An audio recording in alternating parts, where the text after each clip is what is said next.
Today we're talking with Ryan Scott, whose film Robot Riot is part of deadCenter Film Festival this year. Hi, how are you? Hey, doing well. Doing very Um, good. so will you give us a little idea of what the film is about?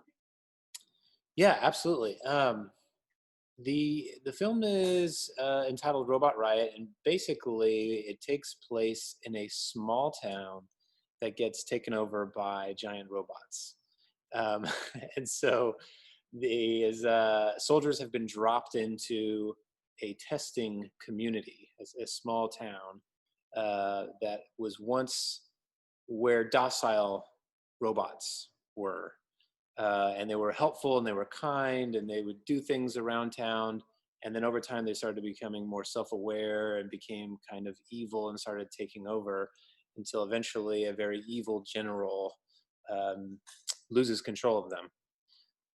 And so, yeah, that's kind of the gist of it. It's sort of a man versus machine concept. So, yes.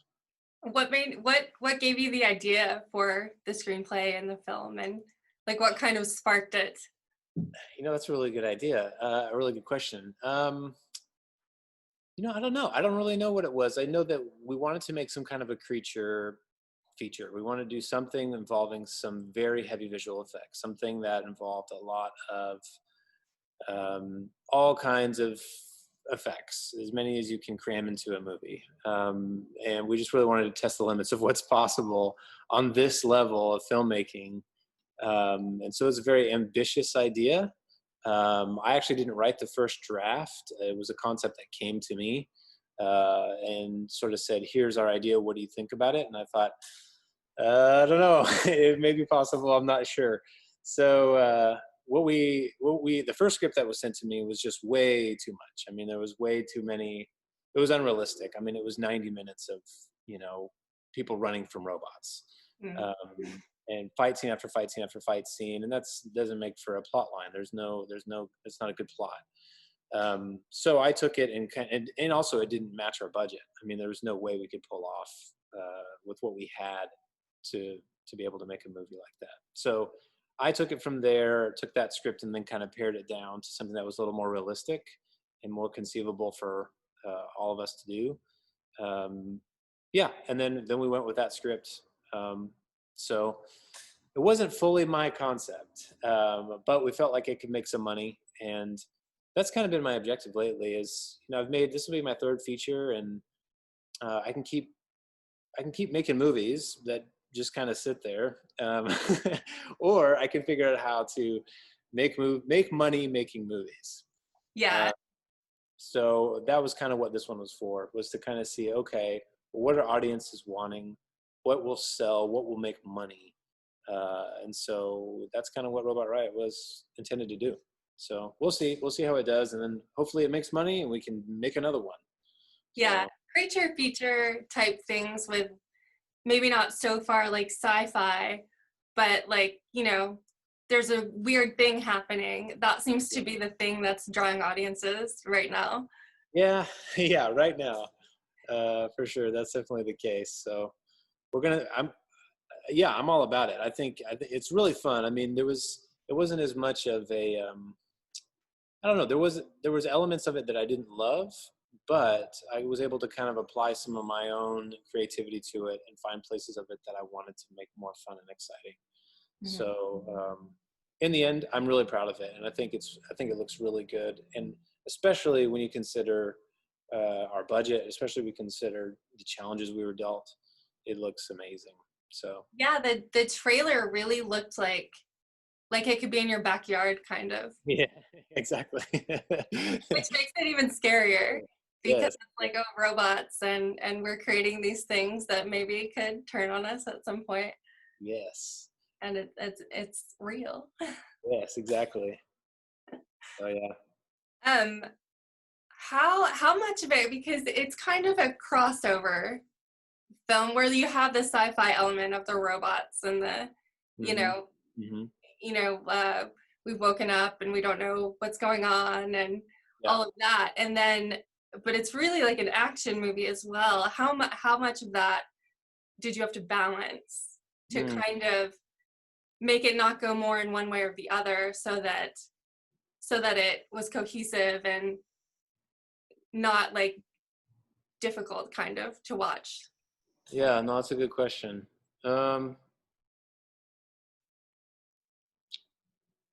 Yeah, so when I wrote the script, I was given the task of saying, okay, something needs to happen every 7 minutes. Mm. That's what I want to see. Is I want to see something happening every 7 minutes. So that's a real challenge, and not just something. It can't just be like they go somewhere or they do something. It has to actually be. We need to see a robot. We need to see somebody getting shot. We need to see somebody getting killed every 7 minutes. So the idea was to make sure that the pace of that thing was moving quick. That it wasn't just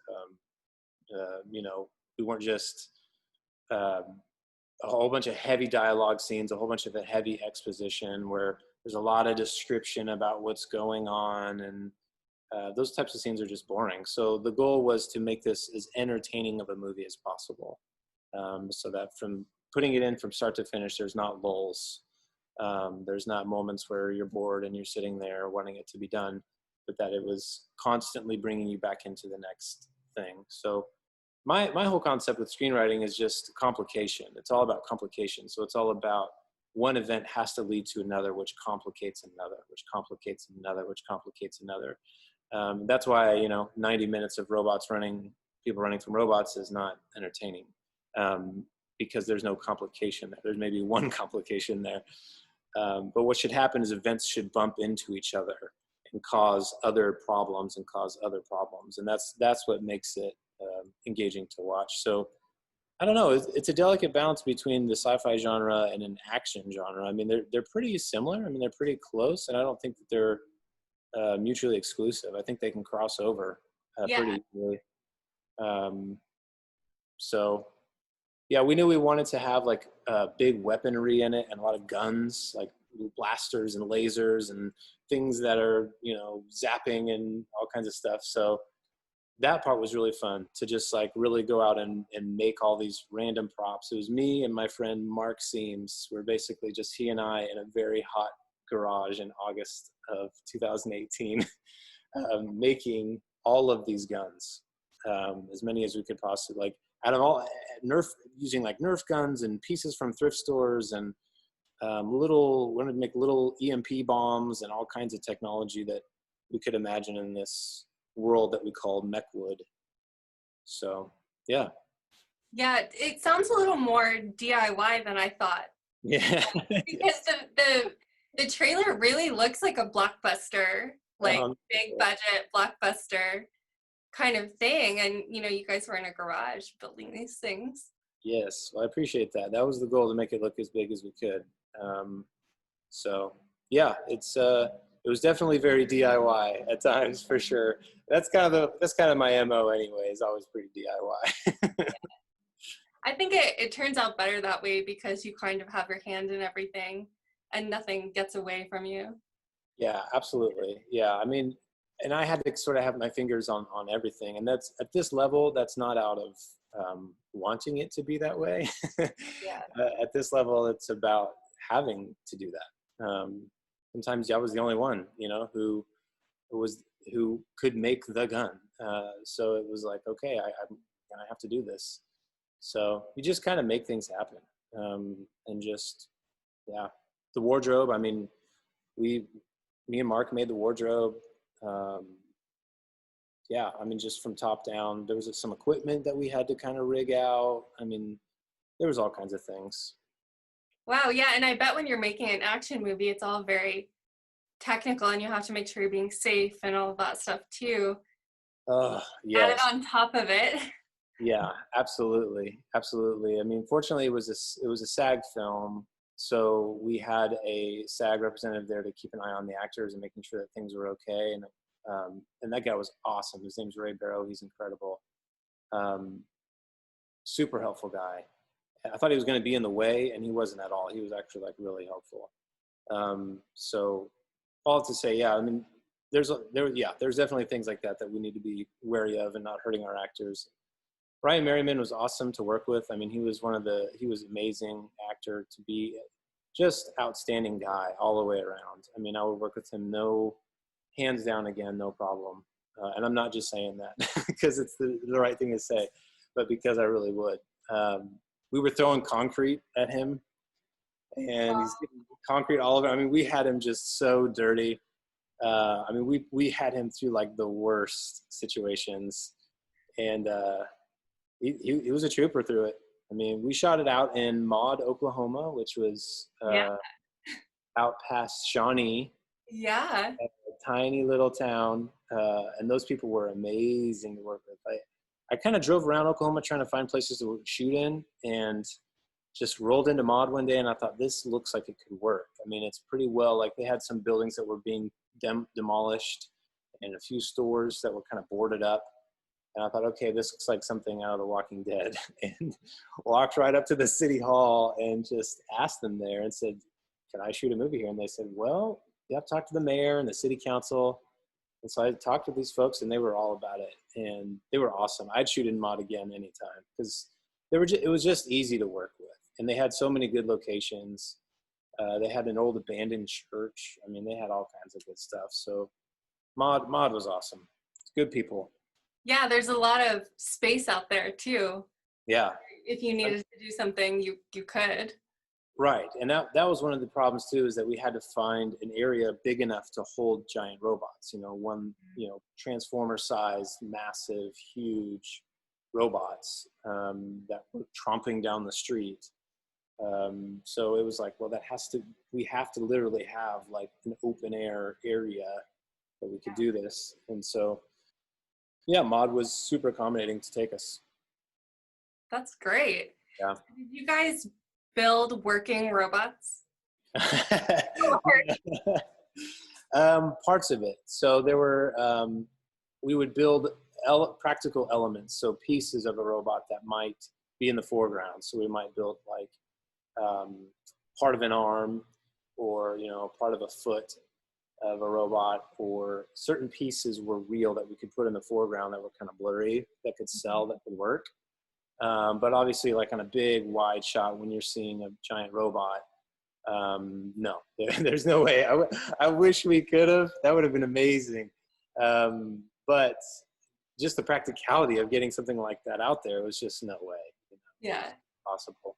But yeah, it would be kind of a big coincidence if you're like, yeah, my buddy builds robots and can do this. Although there is one in Stillwater.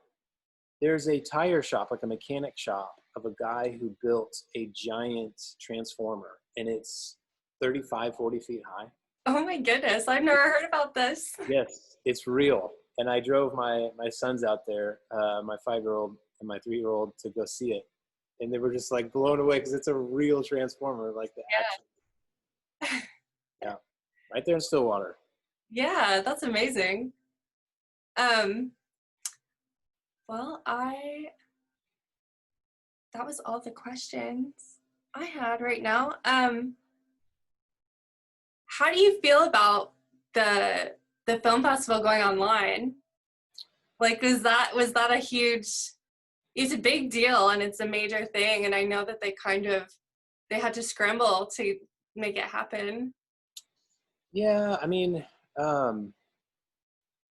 obviously there's a disappointment in there because there's something about the live effect of a theater experience that's just so great. Yeah. It's kind of already dying, unfortunately, in this industry. Like, theaters are kind of going the way of bowling or something, where it's going to be something you kind of might do every now and then, but not all the time. So I'm anticipating, I'm excited for the festival to get back to doing it in person. I think there's an element that's lost there. But I do appreciate so much deadCenter's efforts to try and make some semblance of what looks like a festival this year. And so I think it's an awesome idea. I think we might as well. Yeah. And doing it online might be a whole new set of eyes that maybe wouldn't have watched it before. You never know. It might open up all kinds of new doors for people that maybe wouldn't have come to a festival, or who knows, might be interested in making a movie after watching these online. So You never know. You never know what this could result in. But I appreciate deadCenter's efforts to make it work this year, because it's a weird year, that's for sure. Yeah, it's a strange time that we're living in. I know that I'm kind of a homebody kind of person, and I do like going to the theater. I usually go by myself, and I usually go in the middle of the day so that it's mostly empty. And I don't go that often though, because it's kind of expensive. But Emma came out, and they were streaming it. You could stream it on iTunes, so you could like rent it, kind of.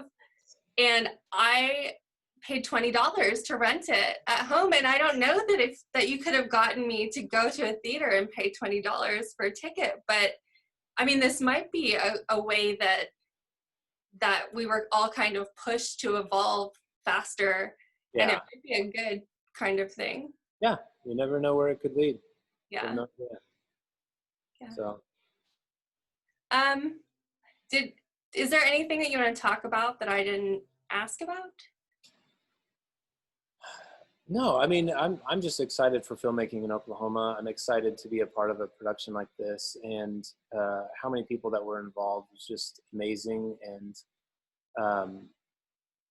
Oklahoma, I couldn't be more proud of this state and the films that are being made here. And this is just a little picture of kind of what's possible if we all can kind of keep grinding with these films that are being put out in Oklahoma. And they're getting better and better and better and better. And it's just fun to watch it grow. You know, I've been around this film community now for like almost 15 years. And just to see the new faces that have come up, and there's kind of a generation now behind me that's coming in that's really talented. And so it's just awesome to see all of the talent starting to grow up around here and get legit good. So I'm excited about it. I've got all kinds of other concepts that I want to do now, all kinds of other ideas that have come up, a couple new scripts that I'm tinkering on. So hopefully I can get those done. We'll see. But yeah, I appreciate you interviewing me and taking the time to give a story like this, especially in today's current climate and the way things are. You know, our little movie is such a small thing compared to everything that's going on in the world, and how much my heart goes out to people affected by Corona and people involved in the Black Lives Matter movement. And just want to put my full support behind them and make their voices even louder, because they deserve to be heard. So I appreciate you giving us the chance to even talk about it. And maybe we love supporting local filmmakers and local artists and stuff. That's our jam. Well, we appreciate it, because I know there's a lot of other news to cover, but maybe our little movies will, you know, bring some reprieve for people and some entertainment for people and some hope and some excitement for what their lives are like. So appreciate you guys doing this. Yeah. I think it'll be good. Yes. It's a good escape from everything in the real world. Yes, exactly. It'd be good to watch some robots shoot some people for a while.